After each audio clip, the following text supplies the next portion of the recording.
Trade war, we decode what this could mean for the world.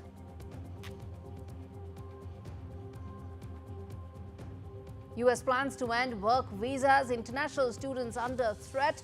U.S. Congress seeks to abolish the optional practical training option that allows students pursuing STEM degrees to stay in the U.S. for 3 years after their course ends. So what will be the impact on Indian students? We decode for you.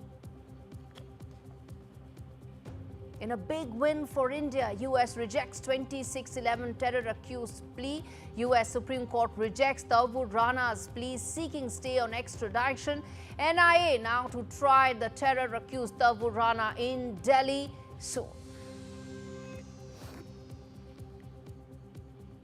Dubai Crown Prince's 2-day India visit kickstarts. India and the UAE are set to elevate their ties to the next level. Sheikh Hamdan meets Prime Minister Modi and External Affairs Minister Dr. Jaishankar.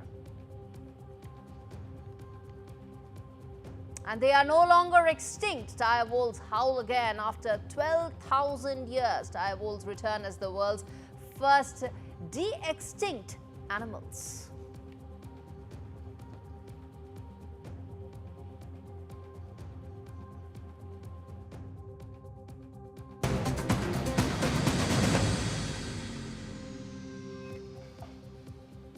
The Trump tariff storm has really shaken the world, taken it by a storm quite literally. There is economic uncertainty everywhere, and as the new battle looms, this time between the world's two largest economies, we ask that what could be the future? China has labeled Trump's latest tariff threat as blackmail, vowing to end and fight to end as tensions escalate towards what could possibly become the most destructive trade war in history. President Trump's threat to impose a staggering 50% tariff could probably push levies upwards of 100%. How will this cripple industries? Is the big question, and that's really sent shockwaves through global markets. But China isn't backing down. Meanwhile, within Trump's own ranks, cracks are now forming. Tech mogul Elon Musk has clashed with trade advisor Peter Navarro, calling for zero tariffs with Europe as the Dow plunged over 5% yesterday. It was the biggest drop since the pandemic. Of course, now today the Dow futures seem to be looking up, but the story is far from over because the markets may tumble again, given the fact that uncertainty and questions still remain. We ask the question, who will blink first in this high-stakes showdown? And before I get in my guest this evening, I want to put out those big questions that we always ask on India Global. First up on the show today is will a divided team force Donald Trump to climb down on tariffs? Why? Because Elon Musk is clashing with Peter Navarro. The second key question I'm going to ask our guest this evening is who will be the worst hit by these high tariffs? He slashed them across the board, but who could really be the hardest hit? Next up, are Trump's tariffs actually focused primarily on China and then everybody else is just collateral damage? The next question, how will India be impacted in all of this? We recovered from the meltdown that happened yesterday, but what's the way forward? And why have markets calmed after yesterday's meltdown? Is there something that markets know that we need to watch out for? That's the question that I'm going to first up put forward to Radhika Gupta, who's the MD and CEO of Edelweiss Mutual Fund, joining me on the show, along with Curtis S., who is from the Milken Institute as well. But, you know, Radhika, let me start with you. Thanks so much, first of all, both of you, for joining me today on India Global. Radhika, let me start with you. Markets have looked up after the carnage that happened yesterday. I want to ask you, as someone who understands this like the back of your palm, what do you think has been the reason for the change in the sentiment between yesterday and today? So I won't label today's move as a directional change in sentiment. I still think we live in very uncertain times, and in times like this, what you see in India's equity market is it reacts to U.S. futures and the movement overnight. So there's a little bit of calm that emerged overnight. All Asian markets opened positive, and so did ours. But I think if you're asking me, is the environment of uncertainty over? I don't think the environment of uncertainty is over. In fact, we have a potential major event, as you mentioned in your headlines, tonight with China's supposed 104% tariff or whatever that will be. So until we get clarity on what tariffs, how much tariffs, because there have been threats, there have been impositions, there have been rollbacks, there have been more tariffs. I think the environment of uncertainty in India is going to loom. There have been some positive beliefs and statements. One, that India is going to be less impacted than other countries like Vietnam or China. The second is our foreign minister talked about a potential bilateral trade deal, and India's talked about dialogue rather than retaliation. So some Yes. positive news coming in, but is that enough? I don't think so. Yeah, indeed. And later on in the show, Pradika, I'm also going to get Alicia later on, who's the chief economist for Asia Pacific at the French Investment Bank and Actisis. But Radhika, the other thing you said, that there is some positive indicators, though the sentiment remains negative. But the question I want to ask you is that while these trade headwinds remain, there is a very strong position that has come from Team Trump, which is that they aren't going to back down. Those tariffs stay, and we are talking on the eve of when those tariffs are actually going to kick in. So what do you think could be the outcome tomorrow, or what is it that we should brace ourselves for tomorrow? I think the market, I mean, what happened overnight was very surprising. And I think it's very hard for the market to brace itself for an outcome. I keep saying these are unprecedented circumstances. The rules of globalization and global trade are being written. And, if history is any measure, the last time the US imposed tariffs like this, the last two times, it led to major recessions or depressions. Now, I don't want to sound alarm bells. But these are unprecedented times in the history of global trade. So I think markets are going to play it by ear. There are some countries like the European Union who are negotiating for zero tariffs, and I think that will calm the situation down. But we haven't seen a Chinese reaction today. So I think markets will just have to play it by ear. Indeed. And Curtis, you're the former US ambassador to the Asian Development Bank. Explain to me the fact that China is actually taking a very hardened position against Donald Trump in this. How do you think this could pan out? Are we now set for a trade war between the largest and the second largest economy? No one in this world wants a trade war. The reality is both President Trump and President Xi Jinping are really playing to a domestic audience. They each need to think through, how do they come across? How do they look stronger? What is that face-saving way out? I think the reality, when I look across the region, one of the challenges will be, of course, each country's reaction to these tariffs. And so right now I happen to be in Southeast Asia, in Thailand, which is higher up on that list of tariffs being imposed by the United States. But the fear is less about tariffs just on Thailand. The fear is what happens to China's excess, in a way, excess exports. If the U.S., if Europe close themselves to these less expensive Chinese products, will they be shipped out across Southeast Asia with consequences for domestic manufacturers in Thailand and across the region? For many people that I deal with in the region, that is the worry. So it's not just they're worried about China's reaction back to the U.S. Ultimately, these countries are big enough, they will survive. But who will suffer in the interim period? That is the big issue. And I think in some of your earlier questions, you talked about collateral damage. Will the collateral damage be smaller nations, companies in smaller nations? And I think that is the real concern. For the United States and China, ultimately, as in the past, they will work something out. But who will be hurt in the interim period? That's an important question.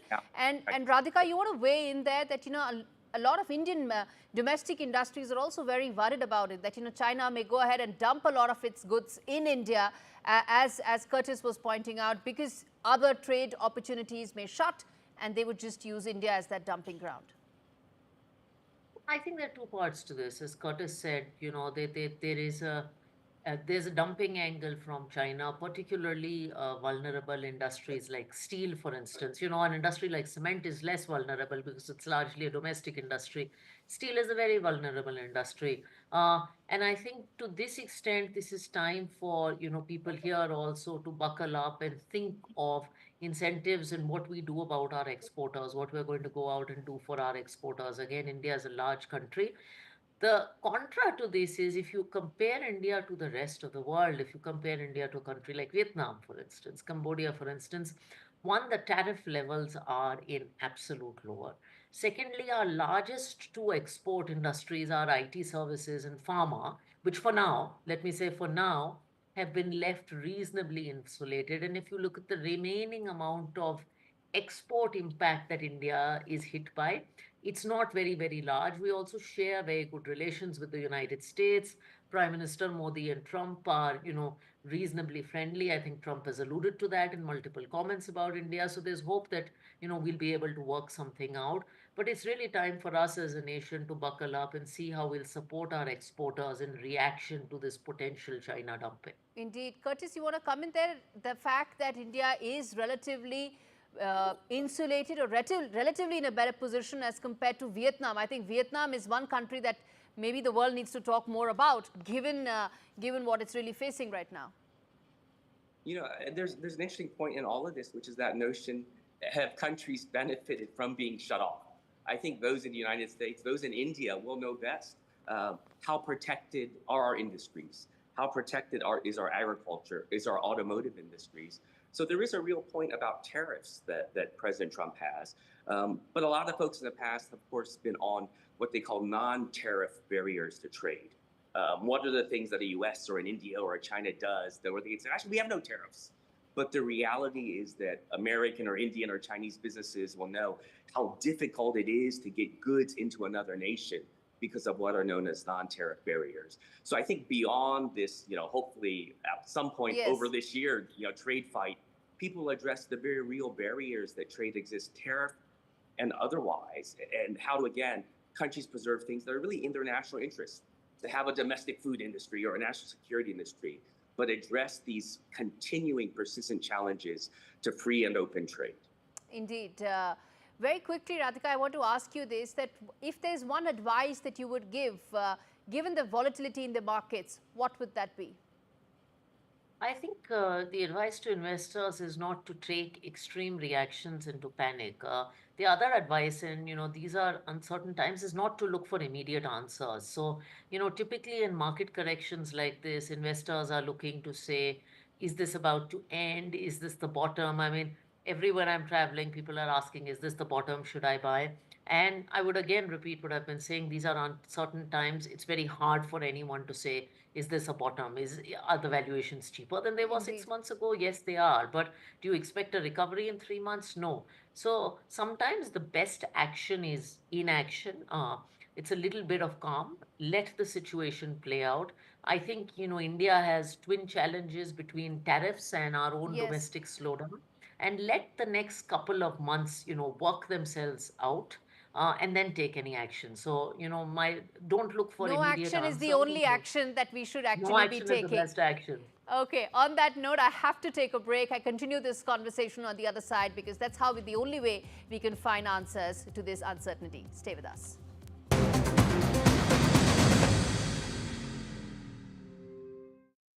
Few of us ever look after our ears as much as we should, even when hearing loss can interfere with everything that makes us, us. Relationships, passions, independence. But you can keep living the life you love. All the laughing, dancing, and connecting. When you personalize your hearing care with Hidden Hearing, discover how it's possible to keep being you. Hidden Hearing. Your hearing is our expertise. It feels good knowing that your future's in hand. Evlo can offer you a loan from £1,000 to £15,000, whether it's for home improvements, new appliances, a car, or for some of life's big moments. So even if you've had problems with credit before, Evlo looks beyond your credit score and always takes a case-by-case approach. Visit evlo.co.uk to get your conditional decision in minutes. Evlo, your future in your hands. This poor creature is a lion, trapped in a cold, bare cage, alone. Terribly malnourished, just skin and bone. How can anyone simply leave a lion to rot and die? Right now, there are thousands of big cats suffering the same torment, languishing in cruel cages, neglected, abandoned, left to die. Will you help Four Paws free big cats suffering around the world right now? please call 0800 035 7798, text rescue to 70544, or go online and give just £3 a month. Help Four Paws cut the bars and rescue these cats from their prisons. Help us take them to our sanctuaries where they can begin to recover. You'll be setting big cats free from pain and protecting them from cruelty, letting them see the blue sky above and breathe the clean, fresh air of freedom for the first time. But they are the lucky ones. Please call 0800 035 7798, text rescue to 70544 to give £3 a month via your mobile phone. Because if no one cuts the bars and frees these big cats, they will die trapped and alone. With Post Office Over 50's life cover, enjoy peace of mind knowing your family will receive a guaranteed payout when you're gone. UK resident 50 to 80, you're guaranteed acceptance. No health checks and from just £1.15 a week. Plus free 24/7 GP access with the health and wellbeing benefit. Purchase and receive a £125 gift card for amazon.co.uk, Tesco or M&S. Call Post Office on 0800 171 2211.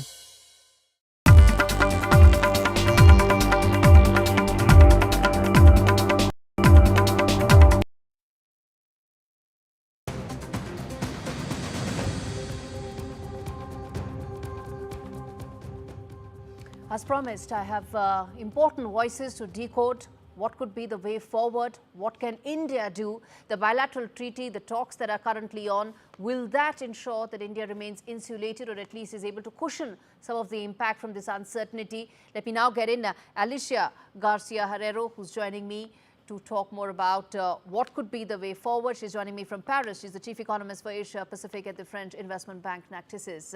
Alicia, good to have you on the show. And let me start by asking you the fact that, right now, as I said, and I started the show as well with the fact that we are talking on the eve of when those tariffs will actually kick in. You want to weigh in on the fact that what is it that we should prepare ourselves for, or what is it that the world should prepare itself for?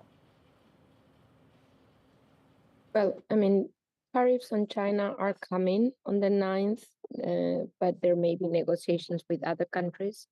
So what we really know is that China will basically face humongously high tariffs that will not allow China to export to the US directly. Other channels like Vietnam, which is extremely important for China, with around 600 billion in a trade surplus with the US, much of which around 60% is Chinese related, might open up if negotiations between Vietnam and the US come to fruit. But this is not yet sure. Actually, it's still unlikely because we've not seen major actions yet being taken by the Vietnamese government. Indeed, Vietnam is one aspect of it. But Curtis, let me ask you on one interesting development that's taken place, which is the fact that within the Team Trump, there is difference of opinion as to what these trade tariffs are meant to accomplish. Do you think that gives you hope that maybe some of this could actually unwind sooner than we think? You know, it's really unclear. I mean, the reality is when we think about what is going on in the Trump administration, there is one decider. It's the president. And the reality, in many ways, he's driving this global agenda. And remember, I think he's only been in, 70, 75 days or so. But very clearly, there is some disagreement between, almost like the more traditional people, probably that study the same economics that you and I study, and others who are saying, well, is this a sea change and a necessary sea change to address persistent deficits between nations? It's also fascinating that we always focus, of course, on the goods, the trade in goods trade deficits. The reality is the United States has a services surplus with many nations around the world, and overall, you add it all up, the U.S. has a services surplus. So, the world of trade is changing, but still we're looking at things through these old prisms of the goods trade deficit. But very clearly, countries are already trying to work around things that have been imposed in the past. As you just noted, yes. Chinese companies are exporting now via Vietnam. And now what will Vietnam do when they realize one reason that this is happening to them and why they were ranked so high on that list is because of the use of that nation by Chinese companies to, again, send products to the U.S. Where will those products go if they cannot go to the U.S. or Europe from Vietnam? Those are the key questions I think all these other countries are trying to think find through, right? answers to. Yes. And Alicia, let me ask you this. You know, you mentioned Vietnam, you mentioned some of the other Asian economies. They suffered their worst yesterday since the Asian crisis. I have to ask you this, that, you know, what do you think that they could do to be able to find some sort of a balance between what Trump's demands are and their own trade concerns? So you use the right word, Gaurie, trade balance. So this is what Trump wants. He wants a balanced trade between any nation in the world and the US. This is very difficult, in some degrees impossible to reach. And also because if the US were to have a fully balanced trade, it would not import capital to finance its trade deficit. So there's a lot of things that he might not like eventually from a balanced trade with every country in the world. But because so far this is the objective, Asian nations need to try to balance its trade. I think if they can't, which many will not, Vietnam is the best example. I think they need to open their markets to to US companies. So in other words, market access. Is that what it is, Curtis? So simple, 2 words, market access. The world is going round and round and not able to understand? You know, certainly that's clearly a key part of it. And again, as I said earlier, I think in India, in the US, in whatever nation, we in those countries know best how open our markets are, how expensive that American car is or how expensive that American phone is. We ourselves know the reality of the situation when we try and buy products or services from elsewhere. But I think one solution, and I think we're even seeing it out, I think earlier you talked about the meeting between the leadership of, say, the UAE and India, is will there be efforts to push for greater and what we call South-South cooperation? And part of that will include, will countries like China and others encourage domestic consumption versus driving their economies through exports? So again, I think the reality, it's just not the US that needs to evolve. So when we look at all these countries around the world and how they have grown in this generally very peaceful times, how do they need to evolve, given that this has been now the reaction from the US to the present situation? Okay, then Alicia, let me ask you the one word that everybody wants an answer to. And I think many people believe that it's actually just the China factor. Everything else is just collateral damage. These Liberation Day tariffs are all about countering China when it comes to Donald Trump. It is the main target. It is very clear by now. The fact that China retaliated nobody else did. Now Europe is announcing 25% tariffs, so Europe might retaliate at nearly the same level. We'll see what happens. If Trump does the same thing with Europe as he did with China, an additional 50% tariffs, maybe I will say China is not targeted. But so far, I feel China is the target. Curtis, you want to come in there, sir? That this is just about countering China, and Vietnam and every other country is because of that extension. You know, clearly a lot of this is about China, but it isn't just about China. And again, as we think about trade flows, the reality is China has grown wealthy through the present system. Now that system is under threat. How will China react? That is a key question I think everyone is figuring out. And remember, how we began, we talked about each of these presidents are playing to a domestic audience. The reality is that... You mentioned this is not about China. I'm running out of time. I have a question to ask you, which is that if you say this is not just, about a simple trade war, explain to me, or, this is a scenario that some people believe is possible, which is that if, both sides have hardened their positions, if China is able to get more of US's trading partners on its side, would that then force Donald Trump to back down? Let's say the EU comes on its side, Japan comes on its side. My gut is that won't happen. And the reality, whenever I'm on your and other shows in India, I'm really the optimist, and maybe always the outlier optimist. But I think this can ultimately lead to some positive change in our situation. I just came back from Hong Kong, our first milk event in Korea, I was just in Saudi Arabia. All of them suffer from challenging headlines. But I would say to people, whether it's China or the US or India, visit those places and see firsthand what is going on and the reality that businesses and everyday consumers face. And hopefully that will contribute to countries, to companies coming together to move things forward. And ultimately, hopefully keeping this, not just a trade war, but keeping it to a more peaceful situation. I think Donald Trump, maybe it's fake news, once said, I don't like war, but maybe trade war, there's a method to all this madness. But let's hope this will lead to positive change. I do hope that there is some method to that madness, and I think that's the only optimistic note I'm going to end this on. Curtis and Alicia, thank you so much for joining me on India Global today. And viewers, bottom line really is that tariff announcements is, well, classic Trump playbook, where geopolitics and economics go hand in hand. The division in Team Trump shows that the unsustainability of these high tariffs is known to those in the system as well. But these will probably mark the beginning of trade talks. 50 nations, no less, who want to speak with Donald Trump to cut better deals. And this is exactly what President Trump wants, or at least that's what his electorate wants.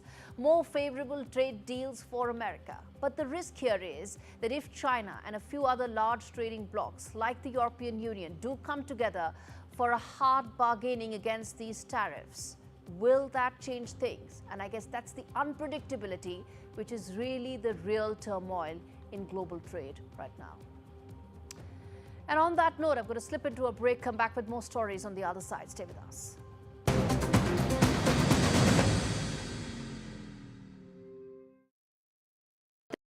No child should suffer the torture of trachoma, but so many are in pain right now.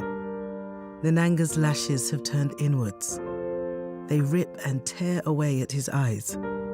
Pomelo's sight could be gone forever. He's just 3 years old. Kofanga screams for his mother.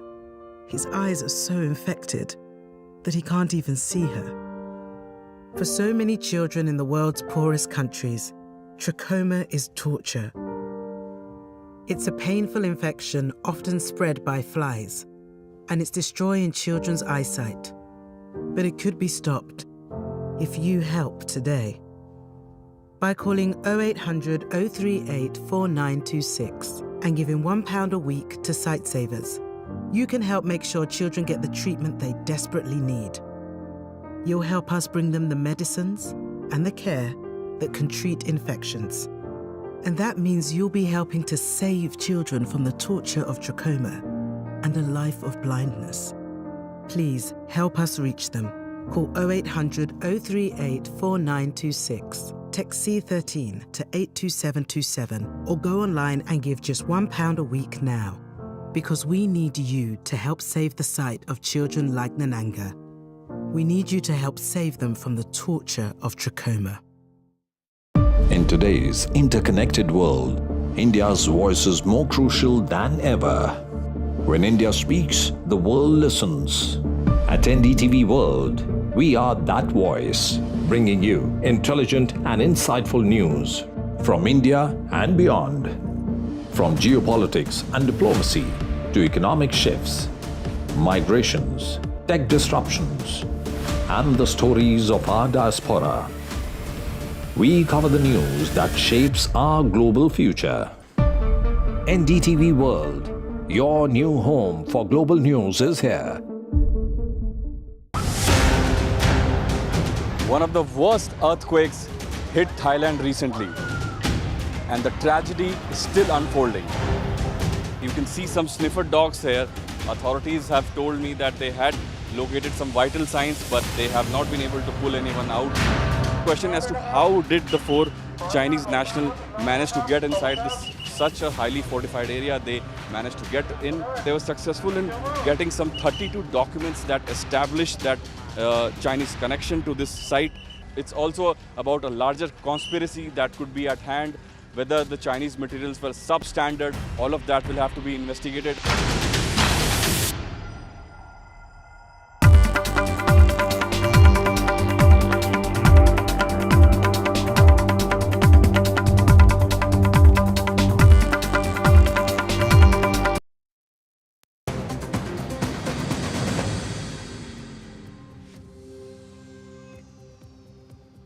storm is brewing over the future of thousands of international STEM students in the US. A new bill has been introduced in the Congress that threatens to eliminate the OPT, or the Optional Practical Training Program. It is a lifeline that allows international graduates to work in the US for up to 3 years after they complete their studies in the STEM category, that is science, technology, engineering and math. This move comes amidst rising anti-immigrant policies that are being echoed by the Trump administration's aggressive stance on immigration. While previous attempts to scrap OPT failed, this time there's fear. It's palpable among students, especially those from India that make up about a third of the 300,000 international students in the US. Conversations once dominated by coding boot camps are now being replaced with legal webinars and immigration forums. That's how much the uncertainty is. It's overwhelming. US universities being major economic contributors, the bill could cost billions, and more importantly, it risks displacing top global talent. Now, what does this mean? We want to decode this for all our students who may be looking to go there. And before that, let me quickly now put forth the big questions that I will now raise and hopefully try and find answers to. First up, why is Trump really targeting legal immigrants? It was a crackdown that started against illegal immigrants. The next question, will this hit the US as a premium destination for international students? And will this then hit the economy as well? The next question, will targeting STEM students, that is science, technology, engineering and math students, actually hurt the US economy significantly? The last question, what options are really left for F1 visa holders if they do not have OPT, that is the optional practical training? They will have to go back the moment their course ends. What are their options right now? Let's get into Sudhanshu Kaushik, who is Executive Director of the North American Association of Indian Students, joining me to talk more on this. Sudhanshu, good to have you on the broadcast. Let me start by asking you, how significant are the fears right now in the F1 student category, especially for the STEM students? Hi, Gaurie. Thanks for having me. Look, it's not just STEM students. I know that you're talking about the OPT legislation that was introduced in Congress, which has its merits, doesn't have its merits, and it's not likely to pass. The fear is among F1 students. Again, you know, the U.S. issues 400,000 F1 visas every single year. Almost half are given to Indian students. So proportionately, anything that happens legislatively within the international student demographic will proportionally affect Indian students. So obviously there is a fear of what's going to happen, but it's here.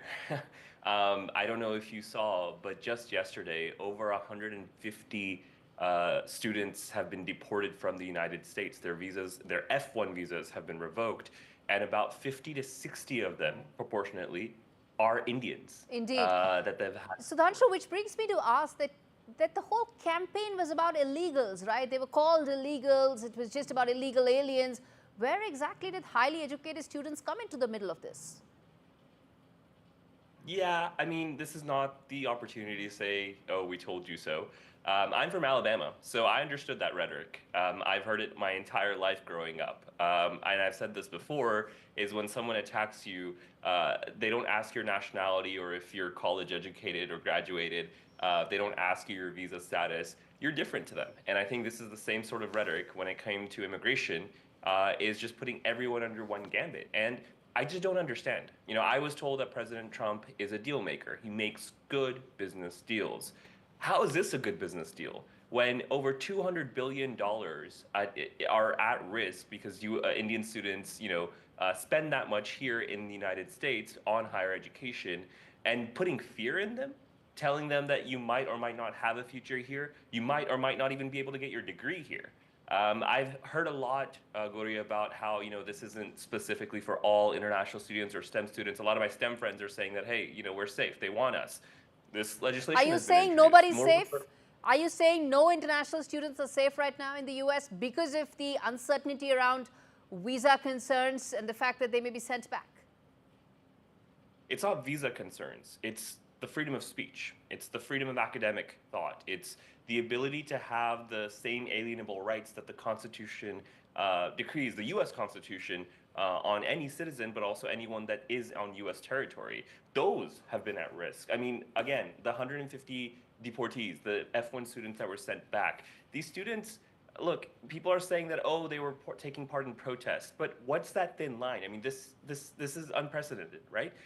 What's the thin line between criticizing the U.S. government on the tariff policies that now U.S. consulates and also security officials are checking social media if you've said anything or not, and taking part in a protest against, a genocide? So state resources are being spent on going through people or mining people's or students' social media accounts. I want to ask you this, that what are the legal options for F1 students or students who are looking at a very uncertain future right now in the US?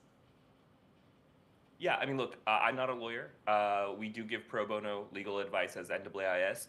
What we're telling people, and there are some really good organizations, the ACLU, people that are actually fighting these cases on an individual one-to-one basis to, set a precedent. But right now, it seems the administration has won, for right now at least, that, these people are being deported, that, your visa is not a right. It is, something that the United States gives you, and what they see fit, they can do with it. So I think that right now it's too soon to be able to tell. What I'm worried about, Gaurie, are the people, for example, the Indian students who spent hundreds of thousands of dollars, took loans out, and might not be able to graduate. Those people that were about to fight their dissertation but had to leave midway or self-deport. What happens to their 7 years of academic career life that they've spent? It's a lot of lives being disrupted. And the biggest fear, Gaurie, is about the amount of Indian students that come every single year. Indeed. It was a thriving business for Indians and the U.S. colleges. That's up for disruption. Absolutely, Sudhanshu. Thank you so much for joining me today on a story that impacts, as you rightly said, hundreds of thousands of students. And bottom line, viewers, really is that Donald Trump's crackdown on illegal immigrants has taken a very dangerous turn. By targeting students with F1 visa, Trump's crackdown will have negative repercussions for the US economy as well, not just the large universities, but also because STEM or science, technology, engineering and math as a category are areas where the average American student actually fares very poorly compared to OECD. Take just maths, for instance. American students fare 28th out of the 37 OECD countries. So they need these foreign students, at least the highly educated ones, like from India, to power their own economy. It's not for nothing that most tech companies in India, in the US, have prominent Indian tech talent, because the US economy needs it to grow and to prosper. And cutting that link is really going to cost the US economy very dearly. On that note, moving on to an Indian entrepreneur's nightmare that unfolded at Alaska's Anchorage airport. Shruti Chaturvedi, founder of India Action Project, was detained for 8 hours. She was stripped of her warm clothes, subjected to a male officer's physical check and questioned by the FBI, all over a suspicious power bank. What is happening in the US? They're now denying basic rights, no restroom, no phone call, forced to miss her flight. Chaturvedi shared all of this on social media, and she's now joining me to talk more about her agony as to what really happened. Shruti, thank you for joining me to take out time to speak to me on India Global. Let me start by asking you, I was seeing through your account, and by all accounts, it's very, very shocking. Could you tell us what really happened there? Yes. This was Anchorage Airport in Alaska, and we had our flights to our respective countries wherever we were heading to. It was me and my friends. One of our friends, unka flight tha, who I had gone to drop, and I had my flight in the next 4 or 5 hours. So I had gone to drop her, and she went inside first.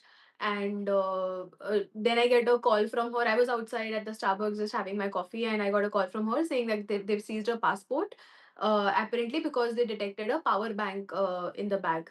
The next message the next call that I got from her was that there was an anti-bomb squad that was being called, and she was being detained, and that was the last message. And then they just took away her phone, so I could not reach her.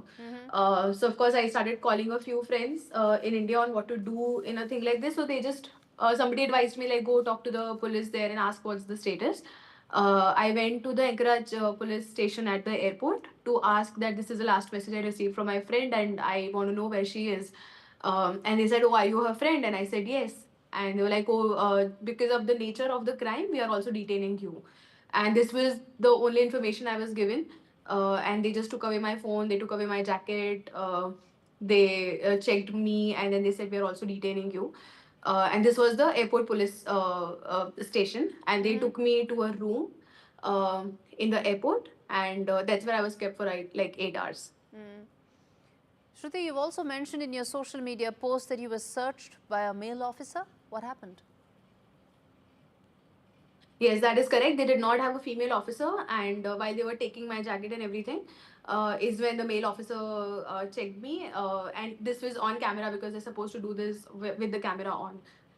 And they did not even give me an option to say that I do not want to be checked by a male officer. They just said that I have the camera on and I'm going to check you, and then they just started checking.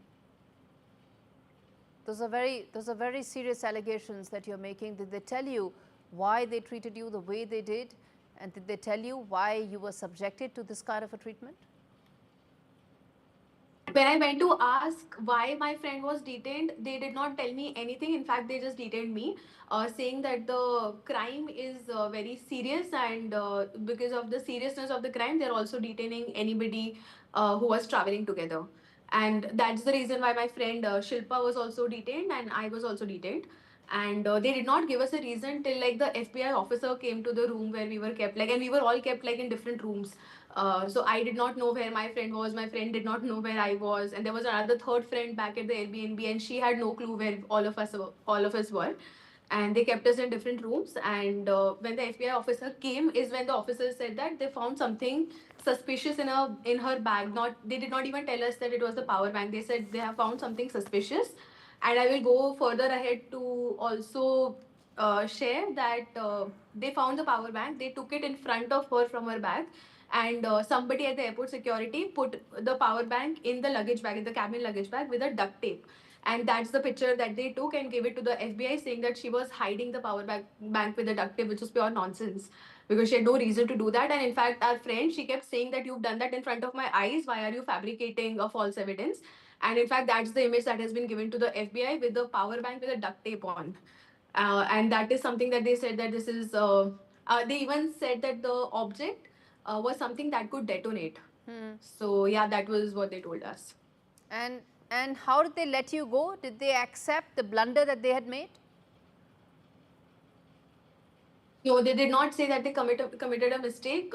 It took at least 7-8 hours. There were multiple rounds of questioning by the FBI, where they kept coming and asking the same questions again. I think they were asking me the questions, they were asking my friend the questions. They even asked like while you were there, which car rental company we rented the car from. Multiple questions here and there. And that's it. Like, in fact, when I was in detention, I told them if they can just make a phone call to my father and just inform him that I'm here, because they took my phone away without any notice. So I could not even inform anybody that I was like in detention for 8 hours. And I told them if you can make a phone call, which they did not.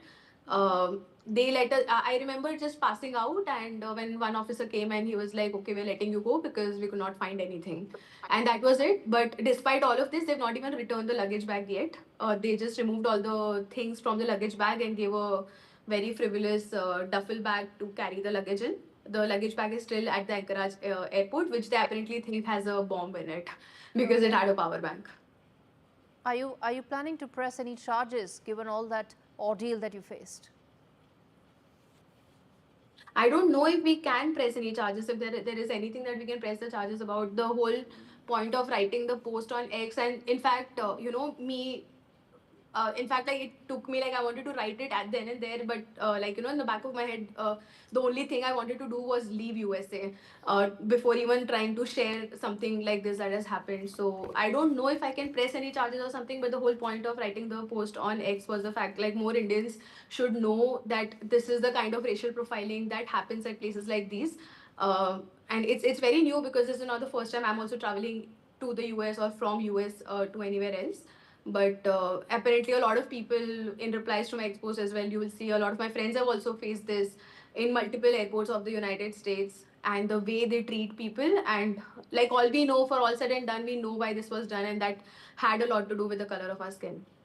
Shocking case of racism that you faced, Shruti, and thank you for being brave enough to share that story with me on India Global. And on that note, I'm going to slip into a break with more on the other side. Stay with us.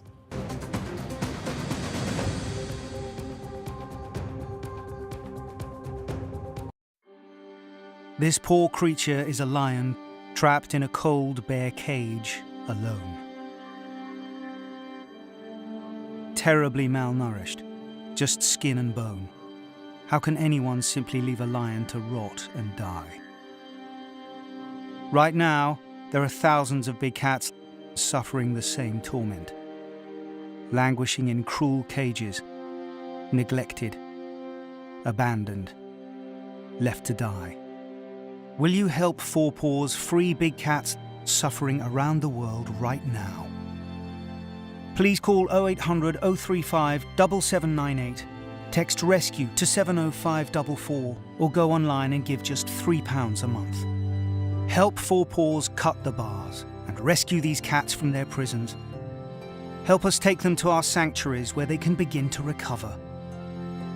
You'll be setting big cats free from pain and protecting them from cruelty, letting them see the blue sky above and breathe the clean, fresh air of freedom for the first time. But they are the lucky ones. Please call 0800 035 7798, text RESCUE to 70544 to give £3 a month via your mobile phone. Because if no one cuts the bars and frees these big cats, they will die trapped and alone. With Post Office Over 50's life cover, enjoy peace of mind knowing your family will receive a guaranteed payout when you're gone.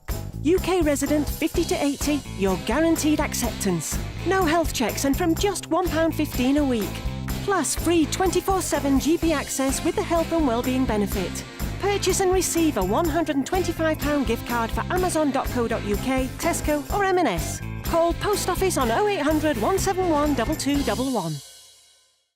This is an important message for people living with diabetes from people living with diabetes.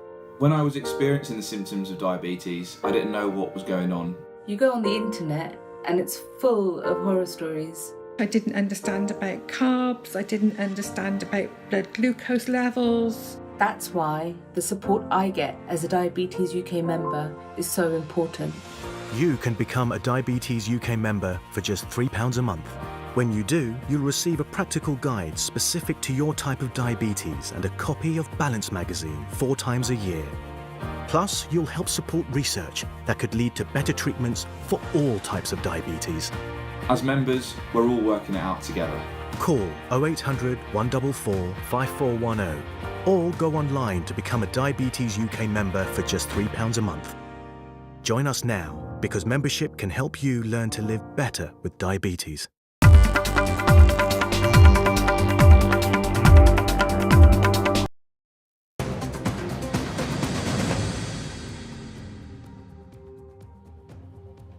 Diplomatic tides are shifting in the Indian subcontinent once again as Bangladesh has sent a new High Commissioner to India. Just days after a key meeting between Prime Minister Modi and Chief Advisor Mohammad Yunus at the BIMSTEC summit in Bangkok.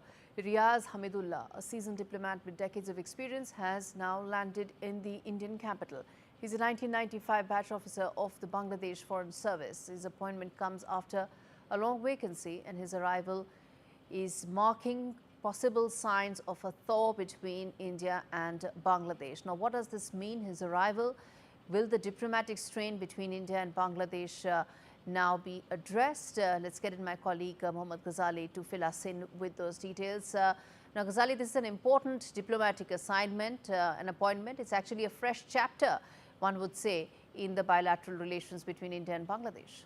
Oh, yes, certainly. And coming in the wake of the meeting, in the backdrop of meeting between Mr. Yunus and Mr. Modi, it certainly shows that both the sides have discussed this, because his appointment happened in Feb. He has only taken charge yesterday on Monday. So that shows that it was in the waiting until they got a final go-ahead from the Indian authorities. And after that meeting, perhaps it appears now that the relations should move towards a positive development, because both the leaders, if you ignore the fact that how his the press secretary of the chief advisor spoke about Sheikh Hasina and how India has assured Bangladesh that Sheikh Hasina will be extradited, or some positive response was given. If you ignore that fact, but both the countries have spoken about that from here now onwards. Prime Minister Modi spoke about that how the border dispute issue needs to be addressed, law and order should be maintained in that particular area, and also any rhetoric which kind of vitiates the atmosphere should be avoided, was what the Prime Minister spoke about. And Bangladeshi Chief Advisor Mr. Yunus also spoke about that how since 1971, the War of Liberation, how India has always provided unwavering support to Bangladesh in all its crises. So it appears now with the appointment of this new High Commissioner, somebody who has studied in Aligarh Muslim University here, he knows the region well. He has also served in Sri Lanka as Bangladesh's High Commissioner over there. So somebody who knows the region and has been appointed at a critical juncture when the relations are now going to resume between the two countries. It appears now that both the countries now want to move forward, and it's a positive development in that regard. All right, we'll wait and watch as to how this pans out between India and Bangladesh. Ghazali, as always, appreciate you joining me on the show. Turning attention now to Ukraine, where the Ukrainian President Zelensky has publicly acknowledged for the first time that his troops are active in Russia's Volgorod region, which borders Ukraine. Zelensky stated that Ukraine is conducting operations in the border areas, called the action absolutely just, noting that the war must return to where it came from. His comments also refer to Russia's Kursk region, where Ukraine retains control of a small area following a massive offensive last year. But Moscow has regained most of that territory. Zelensky has, in fact, minutes ago posted our military captured two Chinese citizens with a purported video of the two who were fighting as part of the Russian army. This took place on Ukrainian territory. In Donetsk, there are documents of these prisoners, bank cards, personal data. That's what he's saying. And he went on to claim having information that there are significantly more such Chinese citizens in Russian units. Now, where is this war headed? The fact that there is now possibility of Ukrainian troops inside Russian territory, the fact that they are now capturing some of these Chinese troops, what does this indicate? Where is the war headed? Siddharth Rajoli, who's a researcher on Russia, joins me. He's working at the ORF. Siddharth, how do you see this development? Because to me, it indicates that the war now looks far from over. Any peace talks that were looking now don't look so promising. Indeed, yes. This will complicate any kind of peace talks between Russia and Ukraine, especially. But unlike the Kursk incursion that happened last year, this one seems to be like a defensive move to ensure that Russia, who's actually Russian forces which have taken back much of the territories in Kursk, to ensure that troops don't spill over to Sumy region in Ukraine. It's to ensure that it's just to stall the advance of the Russian forces into Ukrainian territory. Zelensky has made this move. But it's also to be understood that Belgorod has been at the forefront of Ukrainian attacks since the invasion began. This region has been subject to artillery and drone strikes. I mean, since March 18th, about 49 drone attacks were conducted on the region. This even including energy strikes. At present, Ukraine has control of Demidovka, 7 kilometers into the Russian border. This also comes in light of Russia's capture of Shujha. It's to ensure that Ukrainian forces are, trying to stall the Russia's advance into Ukraine, and it's also to be understood that the Russian forces, like when Ukraine invaded Kursk last year, Russian forces declared emergency in 3 and 4 regions. But So Siddharth, one of the regions was Belgorod. I want to ask about one thing that Zelensky just tweeted, saying that we need to bring the war back to where it started. What does that mean? What's that message that President Zelensky is sending? I think the message President Zelensky is trying to send that the war started on February 24, 2022, with Russian forces entering Ukraine from 5 axes. One of the axes was from the Sumy region in Ukraine. So the troops crossed in from Belgorod to Ukraine. Presumably, that could be what Zelensky is trying to talk about. And on another note, when on the Chinese soldiers fighting in the Russian armed forces, we have to understand that a lot of troops from various nations have been fighting in the Russian army. They may not necessarily be soldiers, but they may just be mercenaries. workers. They may be mercenaries. There were North Korean soldiers earlier, but the presence of Chinese soldiers does complicate things, doesn't it? Actually, it's quite difficult. It's not an easy answer because at first we're not certain of their nationality to begin with. The Western sources indicated that more than 12,000 North Korean troops were fighting in Russia, but there was no conclusive satellite evidence of the same as well. So I think the Chinese soldiers, the incident of Chinese soldiers fighting in Ukraine requires a bit more investigation and a bit more time. So far, if you go across Russian media on the recent news, I think there's nothing much reported apart from routine strikes against Belgorod since 18th of March. But then, the media has not reported in Russia that anything significant has happened.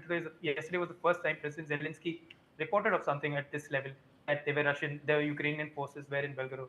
And finally, very quickly, it seems that President Trump is preoccupied with tariff right now, and the peace talks with Russia, Ukraine seems to have gone to the back burner. You think so? Yes, I think this is it has complicated the peace talks, because as far as I remember, last year before the Kursk incursion happened, there were peace talks scheduled to happen in Qatar on stalling attacks on energy infrastructure. So I think this will complicate peace talks, but then we have to remember that Zelensky labeled this as a defensive move and not an offensive one. So I think even that also has certain calculation. All right. Let's leave it there, Siddharth. Thanks much for joining me to decode that development. And as we wrap things up, well, I have to tell you about Romulus. Well, they were gone for 12,500 years, but now they're back. Whom am I talking about? Romulus and Remus, resurrected from ancient DNA, living proof that extinction isn't permanent. Created by colossal biosciences, these pups are just the beginning. Next up, well, woolly mammoths, totos, even Tasmanian tigers, who knows? While billionaires dream of tiny mammoths, the real question is what happens when we bring the apex predators back? Extinction is no longer permanent. But as I wrap this up, I'm going to ask all of you viewers, are we ready for that reality? Thanks so much for watching this edition of India Global with me.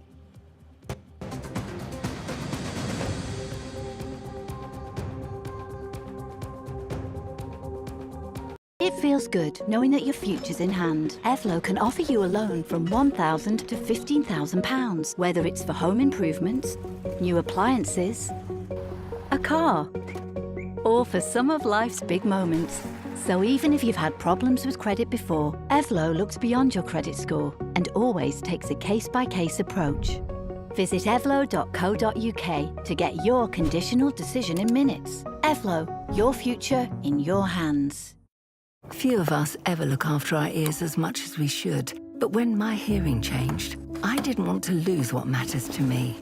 Hidden Hearing understood. It wasn't just about hearing better. It's about living the life I love.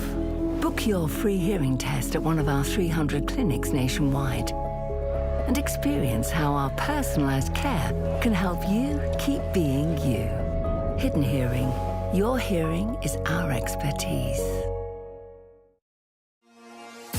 At Direct Line, we know that for multi-property landlords, sometimes the tiniest of things can turn into way bigger problems.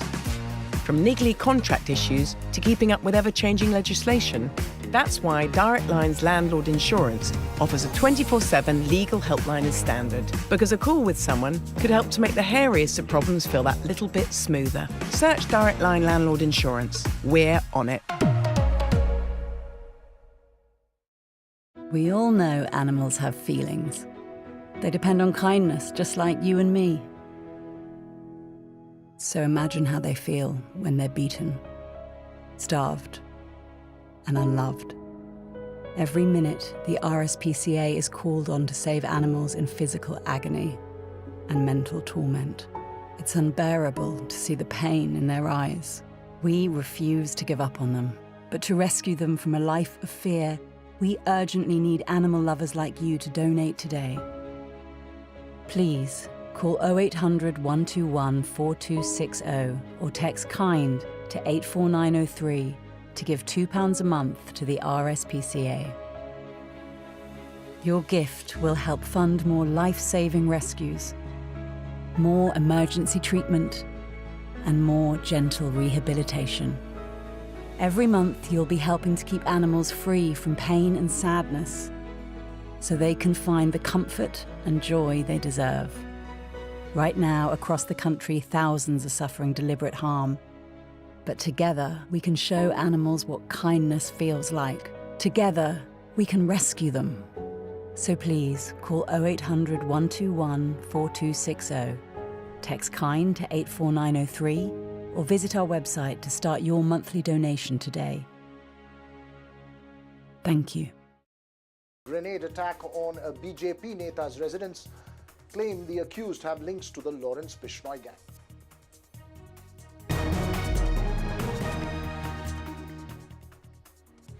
Well, first up this evening, after sharp reactions and political criticism for his comments over the alleged sexual assault of a woman in Bengaluru, Karnataka Home Minister G. Parameshwara withdrew his remarks and apologized for it, putting an end to the controversy.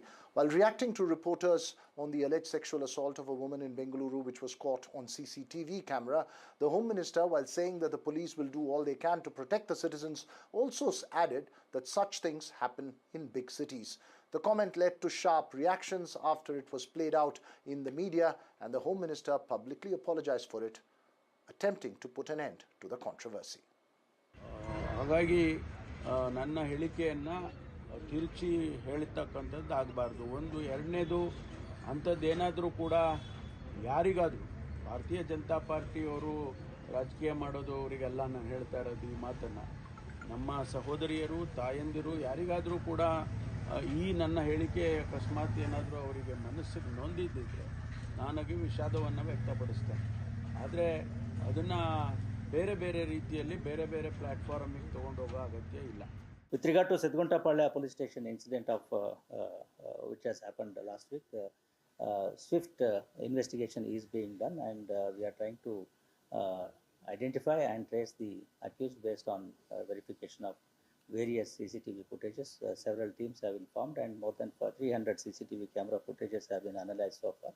Police are in full action, and DCP Southeast is heading the investigation. Day beat, night beat, and all is being done very regularly. Nakabandi is also being done. We are also monitoring that activity. The senior level police officers are also monitoring especially the night beat system, and also more importantly, what we have started, the Nakabandi system. So the efficiency of the night beat system is also being analyzed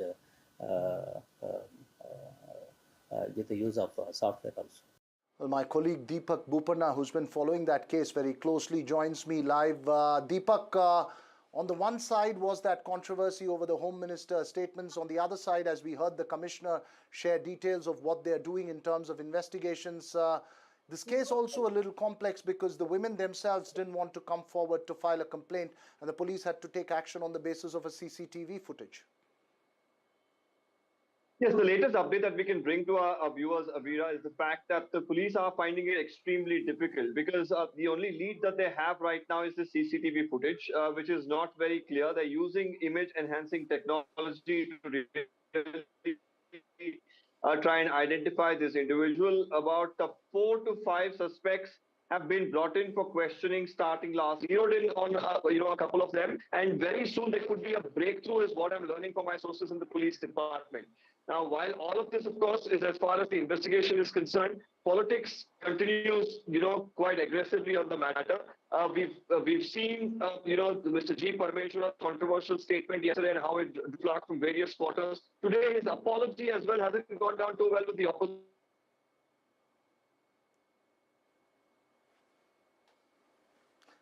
Right, we seem to have lost the line with Deepak Bupanna. He was pointing out to the reaction from the opposition to the Home Minister's apology, but that political controversy itself is just an aside. The real focus is on that case, as Deepak was pointing out. We'll try and get the latest on that as and when we get that. But now to a landmark verdict by the Apex Court that could set the tone for governors to fall in line in opposition-ruled states. That's our special focus this evening. Invoking its inherent powers on constitutional issues, the Apex Court today cleared 10 bills passed by the Tamil Nadu Legislative Assembly, which were withheld by the State Governor R.N. Ravi for assent, some for as long as 5 years. A bench of Justices J.B.